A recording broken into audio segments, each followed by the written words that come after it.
I want to start with something simple, not a concept, not a method, not a teaching, a memory. When I was a child, I learned to ride a bike. Like most people, I don't remember being taught how to balance. I remember wobbling. I remember the fear. I remember falling off. And I remember the moment someone let go of the seat. Now, what's interesting is this. No one sat me down beforehand and explained the physics of balance or the mechanics of the pedals or the neuroscience of coordination. They didn't say, once you understand this properly, then you'll be ready. They just ran along beside me until my body remembered what it already knew. Now, that's how learning actually happens. Not through having a full comprehension of it all first, but through actual experience, through safety, through trust.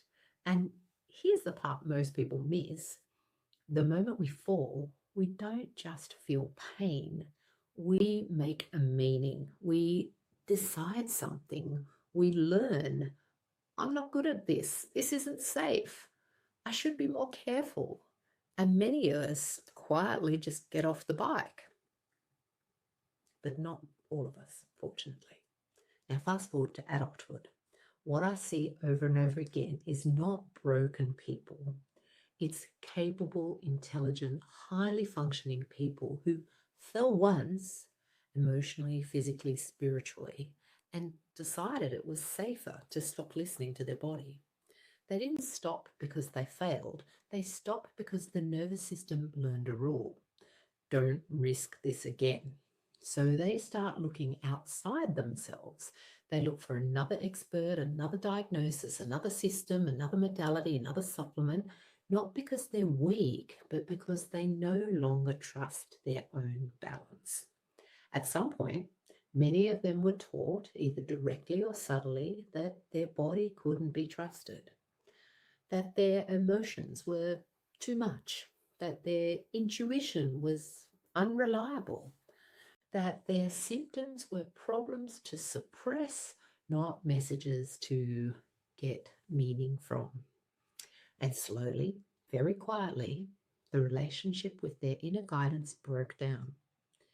Now, here's the truth that changed everything for me. Your body never forgot how to heal. It just learned that it wasn't safe to try. Healing didn't stop because your body failed you.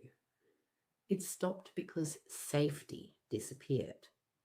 And that's what this conversation is really about. Not fixing, not forcing, not learning something new. It's about remembering.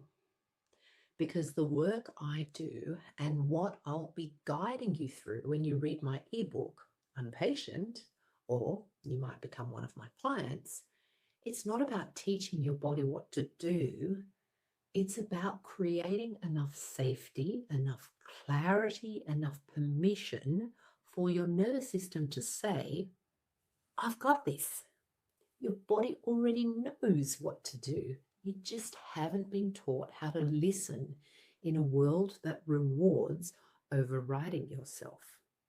Most high performing people are experts at pushing through those signals. I should know. They've been rewarded for it, for ignoring that fatigue, for bypassing the emotion, for thinking their way out of that discomfort. Oh, this must be blah, blah, blah, blah, blah. Until one day the body stops whispering and it starts screaming. And when that happens, it's easy to believe something has gone wrong, but often nothing is broken.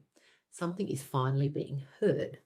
Now, if you're here because you've tried everything, if you're tired of outsourcing your wisdom, if some quiet part of you suspects you're not broken, just disconnected, you're in the right place.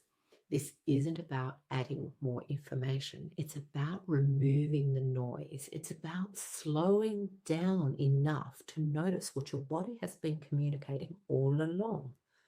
Because balance was never something you had to earn. It was something you were born with. And just like riding a bike, the moment isn't when someone explains it to you. The moment is when you feel it again, when your system remembers and when trust returns. And that's where everything begins again.